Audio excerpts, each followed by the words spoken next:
So hello friends, welcome to Naya classes. आज की इस वीडियो में हम क्या करने वाले हैं। आज की इस वीडियो में हम समझेंगे chapter 4 acid basis and salts के कुछ इम्पॉर्टेंट क्वेश्चन आंसर साइंस के क्लास 7th NCERT के पढ़ने वाले हैं हम। जैसा कि आपको सबको पता है, कल आपका यूटी है साइंस का, उसमें 2 चैप्टर्स आ रहे हैं। तो chapter 2 nutrition in animals and this chapter 4 what is it acid basis and salts. तो चलिए जल्दी शुरू करते हैं इसे पढ़ना। क्वेश्चन 1 है हमारा, which is the test for acid and bases using litmus paper. इनमें से कौन सा, मतलब क्या रिजल्ट आता है जब हम एसिड और बेस को टेस्ट करते हैं लिटमस पेपर को यूज़ करके। एसिड जो है वो ब्लू लिटमस पे रेड हो जाता है एंड बेस रेड लिटमस पे ब्लू हो जाता है। Okay,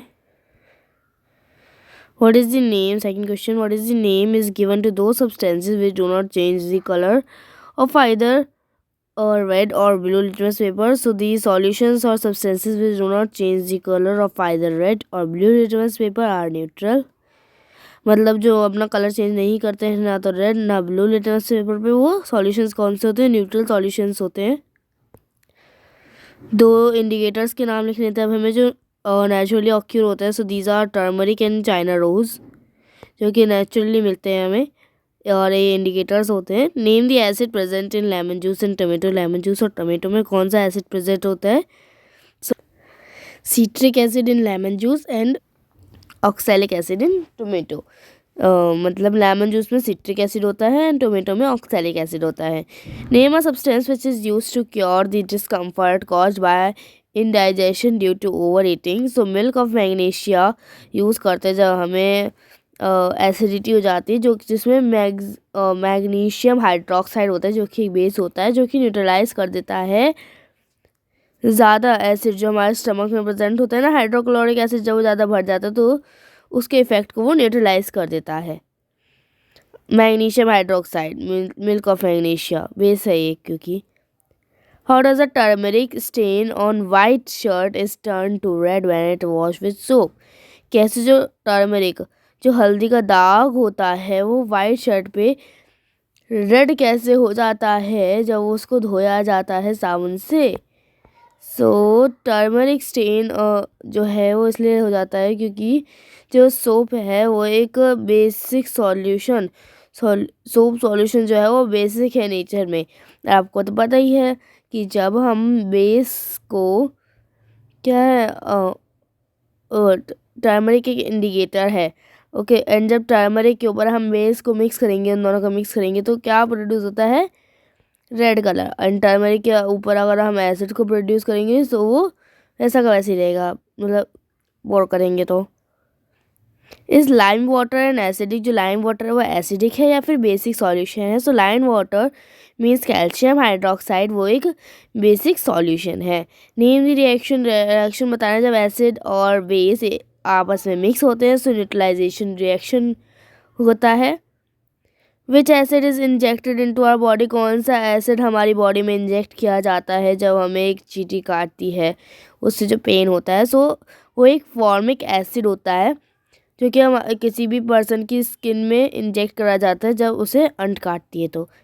name the salt formed when an hydrochloric acid reacts with sodium hydroxide solution a base.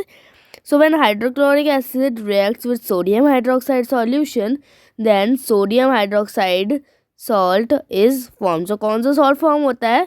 So that's the sodium hydroxide salt form होता है। Now write 2 basic substances which we use in our daily life। ऐसे 2 basic substances बताने हैं हमें जो कि हम daily life में यूज़ करते हैं बेसिक नेचर के। So then baking soda and soap और डिटर्जेंट, क्योंकि वो सोपी होते हैं एंड बिटर इन टेस्ट होते हैं। Name 1 acid which is responsible for acid rain. एक ऐसे एसिड का नाम बताना है, एक ऐसे एसिड का नाम बताना है जो कि एसिड रेन के लिए रिस्पॉन्सिबल है। So that's it's carbonic acid.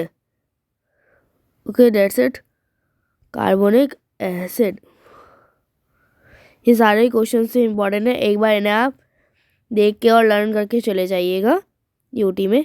और एग्ज़ाम्स में भी नेम 2 गैसियस पॉल्यूटेंट्स, एक ऐसे गैस पॉल्यूटेंट्स के नाम बताना है 2 जो कि एसिड के लिए रिस्पॉन्सिबल है। ध्यान रखिएगा यहाँ पे एसिड पूछा था हमसे इस क्वेश्चन में, एंड इस क्वेश्चन में हमसे गैसियस पॉल्यूटेंट्स पूछा है। तो 2 gaseous pollutants are nitrogen dioxide and sulphur dioxide. Nitrogen dioxide की अगर हम शॉर्ट फॉर्म देखें so that's is NO2, and sulphur dioxide की SO2। डाइऑक्साइड मतलब 2 ऑक्साइड, ओके 2 ऑक्साइड। ऑक्साइड की पावर क्या है 2, एंड सल्फर को हम एस से डिनोट करते हैं या नाइट्रोजन को हम N से डिनोट करते हैं। तो इससे आपको ईजी हो जाएगा फिर याद करने में। ओके सो नेम 1 इंडिकेटर, जो एक ऐसे इंडिकेटर का नाम बताओ जो रेड हो जाता है अगर हम एसिड ऐड करते हैं, और एक ऐसे इंडिकेटर का नाम बताओ जो रेड हो जाता है जब हम बेस ऐड करते हैं। तो आपने देखा होगा अगर हम ब्लू लिटमस पेपर पे अगर एसिड को ऐड करते हैं तो वो रेड हो जाता है, और अगर हम टर्मरिक पे बेस को ऐड करते हैं तो वो भी रेड हो जाता है। Then this is our last question, question number 16। Form a sentence using the following words baking soda, antibite, moist, effect, neutralized, and rubbing. So the sentence which can be formed is the effect of an, sorry it's a wrong here, okay please do it, it's not aft, it's antibite, okay. The effect of antibiotics can be neutralized by rubbing moist baking soda. जो effect है antibiotic का वो neutralise हो सकता है जब हम baking soda को अगर रब करें तो अपनी स्किन पे। सो ये सेंटेंस बन सकता है। एंड आज की इस वीडियो में बस इतना ही, मिलते हैं अगली वीडियो में। Thank you for watching.